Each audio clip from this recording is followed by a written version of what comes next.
So a little bit of a backstory. I'm Margaret Hill, also known as Floyd's wife, a lot of times.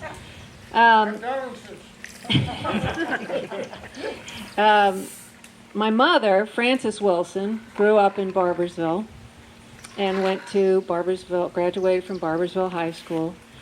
And so when she and my father moved back to the area, my brother and sister went to Barboursville. And then in about 1959, I think Carol Shackelford came to our house and said, "You need to send your children to Grymes." And so they did, and I started in 1960 in the kindergarten and graduated in 8th grade 1969. I ended up marrying my 3rd grade teacher's son, and when we had our 3 children, we decided to send them here. So they all graduated from here. And in 1990, I started teaching here and taught for 25 years. If Bernice knows, because she taught here, but at this school, whatever you do, you wear many, many hats. And so I ended up sharing a room with another teacher and discovered all of these boxes and boxes of papers, and there were photographs, and they were all kind of out of order. There weren't, and so I took it upon myself to start putting them in order, and then my dear friend Susan Strange, class of 60, my archival mentor, helped me a lot, and through the years, now we actually have a archive room. It's still in the process of being organized, which is an ongoing project no matter what. But and over the years, I've kind of pieced together history for various presentations, and so that's what I'm going to read today. Grymes Memorial School is 75 years old. Before there were plans and designs, before there were bricks and mortar, before there was a building with students, there was a vision. The vision was to have a new school in Orange County, one that emphasized strong academics and provided individual attention to its students. Mrs. Emily Leftwich Grymes' 2 children died when they were young adults. Her daughter Elizabeth died from an illness, and 6 months later, her son Breck died as a soldier in World War II. A few years later, Mrs. Grymes welcomed children of her friends into her home for a playgroup while the parents shopped or did errands. What began as supervised play developed into play along with some reading instruction. Pretty soon, Mrs. George Tyler suggested Mrs. Grymes start a school, which she did. In 1947, the school was named Elizabeth and Breckenridge Grymes Memorial School to honor the memory of her 2 children. The first school building was a 2-room old kitchen in Mrs. Grymes' backyard, which was on Main Street, Orange. The first teachers used the exacting and stimulating course of study prepared by the Calvert School, which emphasized the fundamentals in reading, composition, mathematics, phonics, spelling, and science. And they also had physical education in her backyard as well as the town playground. As enrollment grew, classes were held in Mrs. Grymes' home in addition to the upstairs of the firehouse located across the street. Mrs. Grymes hired teachers for preschool, 1st, and 2nd grades. In February of 1955, when there were more students than space, Mr. and Mrs. Virginia Shackelford hosted a meeting of friends and parents to discuss the future of Grymes School. Right then and there, they formed a board of trustees. Mr. and Mrs. Woodbury S. Ober offered a seed grant of 32 acres on Spicer's Mill Road. The offer came with a challenge to raise $60,000 in 6 months. If this wasn't accomplished, the land and the money would have to be returned. They exceeded their goal by $25,000. Our entrance and main hallway is named after the Obers. Mrs. Shackelford, the first board president, and Mrs. George Tyler, board secretary, worked tirelessly raising money and organizing the building project. In May of 1955, the school was officially incorporated as Grymes Memorial, and that September, ground was broken for the new school building. In the meantime, 70 students from pre-kindergarten to 7th grade had classes in the second floor of the Main Street Fire Department. Construction of the brand new school building moved along as scheduled, and on May 27, 1956, the dedication ceremony took place. Colgate W. Darden, president of the University of Virginia, was the principal speaker. Mrs. Shackelford laid the cornerstone. That fall, Mrs. Rose Hastings began her 10-year term as headmistress, and the next year, an 8th grade was added. Our library, computer, and tutoring room spaces are named after Mrs. Hastings. Mrs. Grymes was head of the preschool. The first 8th grade class of 3 students graduated in June of 1958. We were what you might call a one-building schoolhouse until 1966. As Mrs. Hastings was retiring, a capital campaign raised $175,000 to construct a separate building which housed a gym, new preschool room, and kindergarten. Mrs. Marion DuPont Scott from Montpelier gave a sizable amount, and the building is named for her. A headmaster's house was also built at this time. This is the gym, and the headmaster's house is over there. Mr. Donald Sharp became headmaster from 1966 to 1969. Mr. Sharp and his family were the first to live in the headmaster's house. The newly built large gymatorium was to be used for PE classes, performances on its new stage, and as a lunchroom. The tables and chairs had to be set up and taken down each day. The building also had locker rooms and 2 classrooms. Mr. Eric Lindblade was headmaster from 1969 to 1973. During his tenure, there was a capital campaign and a new wing was added. The library, office space, and teacher's lounge was built in 1971 and is now what we call Hastings Hall. Mr. Joe Rowe was headmaster from 1973 to 1981. Mr. Rowe came from teaching at Woodbury for 21 years. While headmaster, he taught algebra, English composition, and grammar. During that time, the front of the school was added on to, expanding the space in 3 classrooms, and the curved brick entrance to the school was built, and outdoor lighting was installed. Mr. Rowe remained a close friend to Grymes until his death in 2015. Mr. Clark Worthington was headmaster from 1981 to 1984. He taught 8th grade history and current events. Mr. Worthington started Declamation Day, a tradition we treasure. Even though his tenure was short, he is remembered especially for his collaborative skill, his humility, integrity, humor, and tireless dedication to his students.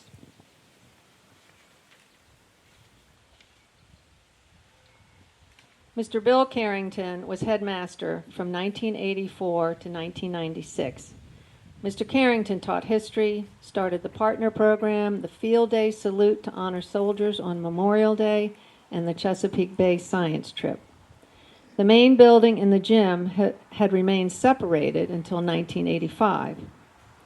During his time as headmaster, money was raised to join the 2 buildings, which created a new art room in addition to classrooms. In 1990, a new science lab was built. Mr. Carrington and his family lived in the headmaster's house, which now consists of offices and is named the Carrington House in his honor. Mr. Steve Edel was headmaster from 1997 to 1999. He taught English and was the last head to live in the headmaster's house. He left after 1 year. Mr. Ben Whitman, headmaster from 1999 to 2003, was hired as an interim head while a search committee looked for a replacement for Mr. Edel. The board liked Mr. Whitman so much they asked him to continue as headmaster. Mr. Whitman added many new treasured traditions, such as the fall family picnic, the upper school secret hike, the 8th grade dinner, and the special recognition of those students who have been at Grymes since kindergarten that he dubbed lifers. Mr. Tom Short was headmaster from 2003 to 2005. Mr. Short was a long-time principal at several schools in Orange County. He also came to Grymes as an interim head, intending to stay 1 year. He and his wife, Cleo, were persuaded to stay 2 years. Mr. Short started the geometry program, built the outdoor stage connected to Little Red Schoolhouse, and revamped the teacher's lounge. He continued to volunteer his services whenever the need arose. Dr. Pennywork was head of school from 2005 to 2018. She came to Grymes after many years as a teacher of history at the National Cathedral School. During her tenure, she added several new positions on the faculty and in the administration to further support the school's mission. Dr. Work also led a very successful capital campaign which resulted in the building of Gardner Hall and a substantial increase in the endowment. Gardner Hall is the green building over there. Penny remained close to the school after her retirement, helping wherever she was needed. Most recently, she wrote the foreword and the head of school history segments for our commemorative coffee table book being published this summer. Her sudden passing 2 weeks ago has sent shockwaves through the Grymes community, and she will be sorely missed. Jonathan Brand is the current headmaster. He graduated from Madison High School in 1989. He attended UVA, where he received his BA in history and then his master's degree in history from the College of William and Mary. Jonathan came to Grymes after teaching at the American School in Switzerland, St. Anne's Belfield, and starting Chelsea Academy in Front Royal, Virginia. Unfortunately, COVID hit his second year, which presented a multitude of challenges. Grymes remained open with masking, distancing, and many events became virtual. The original building has been renovated with new floors, paint, and furniture. Another capital campaign is underway for more renovations and building new spaces to expand the academic and athletic programs. It is an exciting time for Grymes, and I think Mrs. Grymes would be very proud.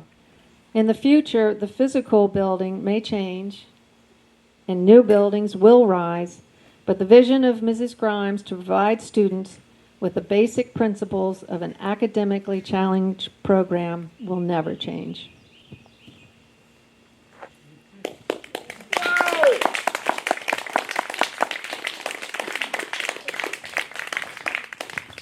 I've got a question for you. Two-part. What did you teach when you were teaching here? What subject? And if you could name one or two or three attributes that are most responsible for the success of the school during its 75-year history, what would those be? So I started out in kindergarten, afternoon program, and then I got my master's in reading from UVA and taught second grade for 9 years. Then I moved to the library for a series of years. Then I taught sixth grade reading English, seventh grade writing workshop, and then at the end I ended up, they actually provided a reading specialist position. So I did that and worked in the development office. The attributes, well, the small class sizes are, wonderful. I mean, you really do get individual attention. Would you say 3 attributes? If you could name them, sure. Well, now everybody knows what you're doing. You know, you don't get away with very much. And I think the teachers really care. Teachers, and we're allowed to be creative also. We don't have to mess with SOLs. So we can do really cool things, like have caveman day out in the field and go on mini field trips, and so that's a positive. Please add academic excellence. And academic excellence. My children, Furnace was my children's science teacher.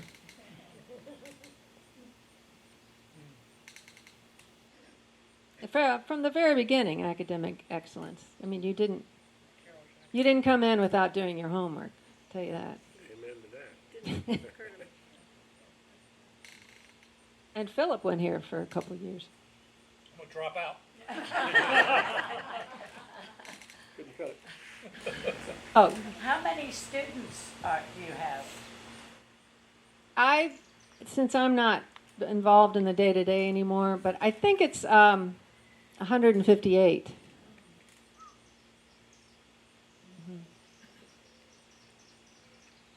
I think we actually gained some kids during COVID because we remained open. I'll tell you a story. I was on the Board of Trustees when Lynn Blade retired. And Joe was chairman for the Board of Trustees, teaching at Woodbury, a senior master there. And he appointed, of course, a headmistress search committee, and we sought applications and got none. And it did not look good. And time was dragging on. And I forget, we had one or two board meetings in which we said, you know, what can we do? What must we do? And then we had a board meeting and Joe announced, I have found the new headmaster. And we all immediately perked up and said, who? He said, me. He was a good headmaster, too. He was. Margaret, you mentioned the archive room, or you're starting to work on that. Are there efforts that still need to be done where some of us as volunteers, could the Historical Society help? Did a call for volunteers, or is the work pretty much done at this point? It's pretty much done. It just needs, I've got a really small space, so I just need to put things in boxes, basically, and there's still some, sequencing to do, like many newsletters from, the newsletters have changed from 1974 to 2019, and just things like that have to be put in order. But I appreciate the offer. I'm just not. It's not something I do all the time. Yeah. Floyd was mentioning when he went back, he came for 2 years, 2 or 3, 3. And then when he went back to Orange Elementary, he pretty much knew everything. He still feels that way today. That's a fact. Margaret, tell the story about finding the hidden blackboard. Oh, yes. So Bill Carrington had Floyd come in to do some renovations, and they took down a wall to open space up. And behind the wall was a chalkboard with the writing still on it. And it was we figured out it might have been Mrs. Carpenter. But at the very top it said, signed sign F papers, Hill and I forget somebody else, and then homework assignments and that. So now it's behind plexiglass, and when all of this, I think the plan is for the archives to move to the library, the new library they're planning on building. So we'll have space in there, and it'll go in there.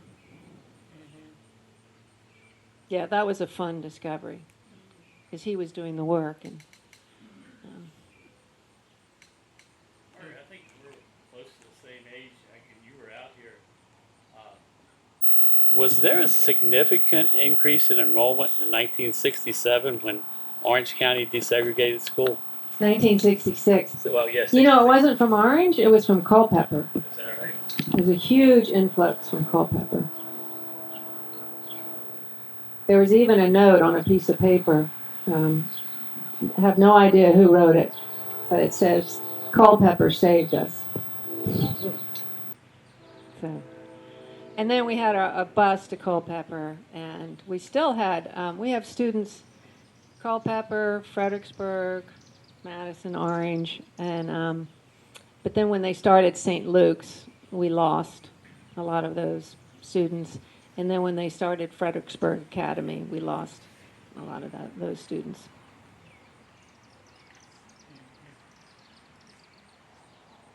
Very interesting. I'm urged to say from that comment. Any of you who knew Carol Shackelford are familiar with her energy and her drive. And as chairman of the board of this school, that's the impetus that it took to get a private school started in this community. Carol was a driving force, not only for physical facilities, like buildings, but for academic ones. She had 5 children, I guess, and she insisted that they get to learn everything they possibly could at the earliest possible age, developmental issues notwithstanding. So that was the academic power behind the reputation the school got very early. And even when I was teaching here, a person from the public school system said, "You all can't do what you're doing. You can't do it. It's developmentally wrong." And I said, "It works, and it's worked for years. There's nothing wrong with it." And today, that value of academic excellence and to the point, it happens to the point where they take capable students and maybe give them a little special stuff to do. Maybe group them and put them in a group of English, let's say. Our daughter, Susan, was treated there were 4 of them in her class, and with this special English treatment. And when she went to Woodbury as a girl, freshman year, she was put in sophomore English because of what Grymes had done. And today, if you would visit the school and walk in the hall, you would see 158 very happy children. They love it here. They love the encouragement, the support from faculty and parents. It is the happiest group of kids that you'll ever see anywhere.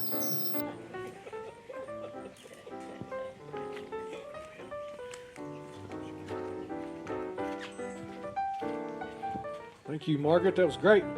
That was an awesome topic.